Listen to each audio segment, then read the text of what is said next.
Hello students, different strands with the movement. Asim इस movement के non cooperation खिलाफत movement जो कि 1921 में शुरू हुआ था। Various social groups participated in this movement. बहुत सारे समाज के अलग अलग लोगों ने इसमें हिस्सा लिया, लेकिन उन सबके अपने अलग अलग मायने थे इस मूवमेंट के लिए। All of them responded to call the swaraj. हर व्यक्ति उसमें स्वराज पाना चाहता था, लेकिन फिर भी the term meant different things to different people. हर व्यक्ति के लिए स्वराज का मतलब अलग अलग था। ठीक है, सब लोग अपने तरीके से अपनी जरूरत का या अपने फायदे का स्वराज पाना चाहते थे। The movement in the towns, the movement started with the middle class participation in the series. अब इसकी शुरुआत हुई मूवमेंट की शहरों में मिडिल क्लास के लोगों के पार्टिसिपेशन से।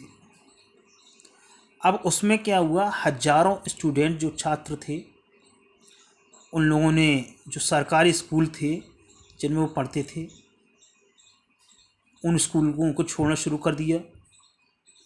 एंड कॉलेज को छोड़ा।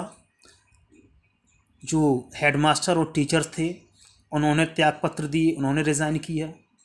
जो वकील थे, लॉयर्स, उन्होंने अपनी अपनी लीगल प्रैक्टिस छोड़ दी। द काउंसिल इलेक्शंस जो होने वाले थे उसका विरोध किया, उसका बॉयकॉट किया लोगों ने।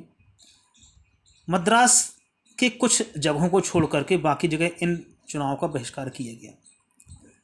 अब मद्रास में चूंकि वेयर द जस्टिस पार्टी, जो मद्रास की जस्टिस पार्टी थी वो एक नॉन ब्राह्मण पार्टी थी, उसमें ब्राह्मण नहीं थे। उन्हें लगता था कि हमें अपनी कंडीशन सुधारने का केवल एक ही रास्ता है, एक ही तरीका है कि किसी तरह से हमारे पास ताकत या पावर आनी चाहिए, जिस पर कि अभी तक केवल ब्राह्मणों का आधिपत्य है ज़्यादातर। The effects of non cooperation on the economic front. अब आर्थिक रूप से जो नॉन कोऑपरेशन था उसका क्या प्रभाव पड़ा, वो और भी ज़्यादा था। वहाँ लोगों ने विदेशी कपड़ों का बहिष्कार किया। जो शराब की दुकानें थीं उन पर ताले लगा दिए। विदेशी कपड़ों को चौराहों पर इकट्ठा करके उनमें आग लगा दी गई। और कपड़े का जो आयात था विदेशों से वो 1921 और 22 के बीच में एक साल में आधा हो गया था, और उसकी कीमत भी गिर गई थी। जो पहले 102 रुपया था का 102 रुपये करोड़ था, वो वहाँ से यानी कि 57 तक आ गया था।